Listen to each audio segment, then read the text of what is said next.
तो आज का हमारा टॉपिक है ST panel vacuum circuit breaker को rack in and rack out कैसे करते हैं और किस कंडीशन में सर्किट ब्रेकर को rack in and rack out करना होता है। दोस्तों इस वीडियो में मैं आपको एज ए प्रैक्टिकल करके बताऊंगा कि rack in and rack out कैसे करें और क्या क्या आपको सेफ्टी की ज़रूरत है। दोस्तों क्योंकि ये हमारा इलेक्ट्रिकल का काम है, आपको सेफ्टी सबसे पहले ज़रूरी है। सेफ्टी पॉइंट जो कि आपके पीपीई किट होते हैं उसको पहन के ही आपको करना है और क्या क्या सावधानी रखनी है इस वीडियो में आपको एक्सप्लेन करने वाला।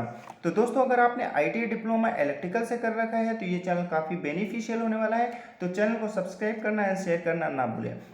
दोस्तों जब भी आप इलेक्ट्रिकल का इंटरव्यू देने जाते हैं तो वहाँ पे सर्किट ब्रेकर क्या होता है, एसटी सर्किट ब्रेकर का वोल्टेज क्या होता है, वैक्यूम सर्किट ब्रेकर का वोल्टेज क्या होता है, और जो हमारे वैक्यूम सर्किट ब्रेकर है इसमें क्या होती है इंडिकेशन लाइट आप यहाँ पे देख पा रहे हैं, इनका वोल्टेज क्या होता है। तो दोस्तों जब भी आप इलेक्ट्रिकल का इंटरव्यू देने जाएंगे तो वहाँ से आपसे क्वेश्चन कर सकते हैं कि जो हमारा इंडिकेशन लाइट है यानी एक स्प्रिंग चार्ज इंडिकेशन लाइट है इसका वोल्टेज क्या है।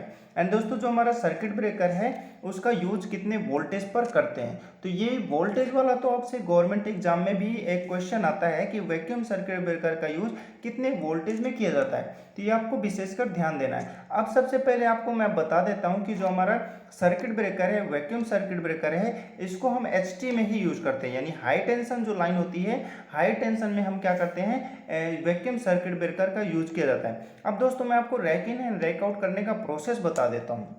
दोस्तों जो हमारा सर्किट ब्रेकर है जिसको हमें रैक आउट करना है, सबसे पहले हम इंश्योर करेंगे कि हमारा वही सर्किट ब्रेकर है और हम उसके सामने खड़े हैं। तो सबसे पहले आपको इंश्योर करना है ताकि आप कोई दूसरा जो कि दूसरी मोटर का पैनल है उसको रैक आउट या कुछ कर न दे, तो सबसे पहले आपको इंश्योर करना है। दोस्तों सबसे पहले हमें ट्रिप कराएंगे, यानी जो हमारा सर्किट ब्रेकर है वो ट्रिप कराएंगे यानी ऑफ कराएंगे। तो उस कंडीशन में क्या होगा कि ट्रिप कराने के 2-3 मेथड होते हैं हमारे सर्किट ब्रेकर में। एक तो ये होता है हमारा टीएनसी स्विच, यानी टीएनसी स्विच का मतलब होता है ट्रिप न्यूट्रल क्लोज, यानी इसके थ्रू हम सर्किट ब्रेकर को ऑफ कर सकते हैं और एक मैनुअली कर सकते हैं। तो दोस्तों आपको सबसे पहले टीएनसी स्विच का ही यूज करना है। अगर ये काम नहीं कर रहा है तब आपको मैनुअल का यूज करना है। मैनुअल में रिस्क होता है, तो दोस्तों सपोज आपको सिंपल मैं यही रिकमेंड करूंगा कि आप टीएनसी का ही यूज करें। टीएनसी को जैसे आप रोटेट करेंगे तो हमारा जो सर्किट ब्रेकर है वो ऑफ कंडीशन में हो जाएगा। दोस्तों ट्रिप में जब भी आप टीएनसी स्विच को देखेंगे तो एक साइड ट्रिप लिखा रहता है और दूसरी साइड क्लोज लिखा रहता है। तो दोस्तों ट्रिप का साइन ऐसे होता है और इसको रोटेट करना होता है। तो हम अगर इधर रोटेट करेंगे तो हमारा सर्किट ब्रेकर क्या होगा, ट्रिप हो जाएगा। और ट्रिप कंडीशन में क्या होगा कि जो हमारा सर्किट जैसे हम ट्रिप कराएंगे तो उस कंडीशन में सर्किट ब्रेकर ऑफ होना चाहिए। और जो ऑफ का इंडिकेशन आपको सबसे पहले देखना है कि हमारा सर्किट ब्रेकर ऑफ हुआ है या नहीं हुआ है। अब जब हम थोड़ा सा इसको रैक आउट करेंगे, बाहर निकालेंगे, तो उस कंडीशन में क्या है हमारा जो स्प्रिंग है वो डिस्चार्ज होनी चाहिए। तो सबसे पहले अगर डिस्चार्ज नहीं है तो इसको हमें डिस्चार्ज करनी पड़ेगी। डिस्चार्ज कैसे करेंगे, हमें सबसे पहले इस सर्किट ब्रेकर को बाहर निकालेंगे, यानी जो हमारी बस बार है उसको थोड़ा उससे बाहर निकालेंगे, यानी टेस्ट पोजीशन में लेके आएंगे।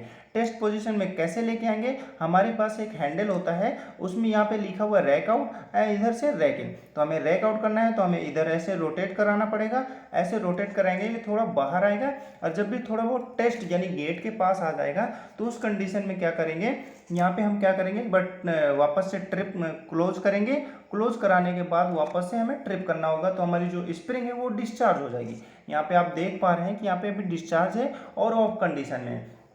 अब हम क्या करेंगे, बस यानी बस बार से निकालने के बाद ही आपको ये प्रोसेस करना है स्प्रिंग को डिस्चार्ज करने का। अब दोस्तों क्या करना है, पूरा अगर आप बाहर निकाल लेते हैं तो यहाँ पे एक ऑक्सिलरी कॉन्टेक्ट होता है, ऑक्सिलरी प्लग होता है। यहाँ पे आप देख पा रहे हैं ये, इसको हमें क्या करना है बाहर निकालना है। जब हमें सर्किट ब्रेकर को पूरा यानी गेट से पूरा बाहर हमें निकाल लेना है। अब क्या करते हैं दोस्तों, अभी हमें रैक इन करना है। तो रैक इन का प्रोसेस क्या होता है, वापस से इसको अंदर डालेंगे। अब देखो इसमें दोस्तों यहाँ पे क्या होते हैं, यहाँ पे एक तो लॉक होते हैं यानी 2 लॉक होते हैं। ये लॉक कैसे मतलब हॉरिजेंटल वहाँ पे आपको देखना पड़ेगा, वर्टिकल या हॉरिजेंटल, यानी उसी हिसाब से यहाँ पे एक हैंडल लगाना है और इसको रोटेट कराना है ताकि जो हमारे लिए लॉक हैं वो फिक्स हो जाए। तो हम जैसे हम क्या करेंगे सीधा इसको अंदर डालेंगे, उस समय क्या है हमारे लॉक को हमें अपने अकॉर्डिंग हमें एडजस्ट करना पड़ेगा ताकि ये हमारा जो सर्किट ब्रेकर है ये अंदर जा सके। जब थोड़ा से अंदर चला जाता है तो हमें क्या करना है, हमें प्लग लगाना होता है, जो हमारी ऑक्सिलरी कॉन्टैक्ट बोलते हैं इसको, ऑक्सिलरी प्लग होता है, जो कि ये हमारे जो स्प्रिंग हो गई या एमसीबी हो गई, इनको सप्लाई पहुंचाने का काम करता है। अब दोस्तों जब भी हम थोड़ा बहुत अंदर करेंगे और ये हमने प्लग लगा दिया, इसके बाद क्या करेंगे, सीधा हमें इसको रैक इन करना होता है। दोस्तों जैसे ही हम इस सर्किट ब्रेकर को अपने बस बार से कनेक्ट करेंगे तो उस समय क्या होगा कि ये हमारा क्या है, फिक्स हो जाएगा और हमने कॉन्टैक्ट भी लगा दिए। अब क्या करेंगे कि जो हम क्या करेंगे, बाहर थोड़ा आएंगे और दूर से हम क्या करेंगे, इसको क्लोज करेंगे। ये तो आप टीएनसी स्विच से करेंगे, तो मैं ये रिकमेंड करूंगा कि आपका जो टीएनसी स्विच है यानी ट्रिप न्यूट्रल क्लोज है, इससे आप इसको क्लोज करें। दोस्तों जैसे ही आप उसमें क्लोज की तरफ आप रोटेट करेंगे तो ये सर्किट ब्रेकर क्या है, आपका ऑन हो जाएगा और ऑन होने के बाद स्प्रिंग जो है वो अपने आप ही क्या है, चार्ज हो जाएगी। तो ये रही छोटी सी जानकारी। और दोस्तों मैं आपको बताने वाला हूँ कि इसका वोल्टेज क्या होता है। दोस्तों आप यहाँ पे देख पा रहे हैं कि जो हमारा सर्किट ब्रेकर है उसकी बाहर की जो बस बार है देखो ऐसे निकली हुई है, जो कि हमारी एसटी में जाके फिक्स हो जाती है। ये पीछे का पोर्शन है, आप देख पा रहे हैं। और ये दोस्तों यहाँ पे एक हमारा वैक्यूम लगा हुआ है, क्योंकि ये हमारा वैक्यूम सर्किट ब्रेकर है। तो जो आर्क प्रोड्यूस होती है उसको एक्सटेंड करने का काम ये हमारा, ये व्हाइट वाला आप यहाँ पे बोर्ड देख पा रहे हैं, तो ये है क्या है, आर्क बुझाता है। अब दोस्तों बात कर लेते हैं जो हमारा एसटी पैनल में स्प्रिंग चार्ज इंडिकेशन लाइट है उसका वोल्टेज क्या होता है। तो 220 वोल्टेज होता है एसी सप्लाई। ये आपको याद रखना है, ये आपसे इंटरव्यू में क्वेश्चन कर सकते हैं। एंड दोस्तों जो वैक्यूम सर्किट ब्रेकर का यूज है वो कितने वोल्टेज में किया जाता है, तो जो हमारी हाई टेंशन होती है एचटी में कर सकते हैं, आप बोल सकते हैं 11 kV से ऊपर के लिए हम वैक्यूम सर्किट ब्रेकर को रिकमेंड करते हैं। तो दोस्तों आई होप कि ये कॉन्सेप्ट आपका क्लियर हो चुका हो। दोस्तों अगर वीडियो हेल्पफुल रही हो तो शेयर करना एंड सब्सक्राइब करना ना भूलें। Thank you so much.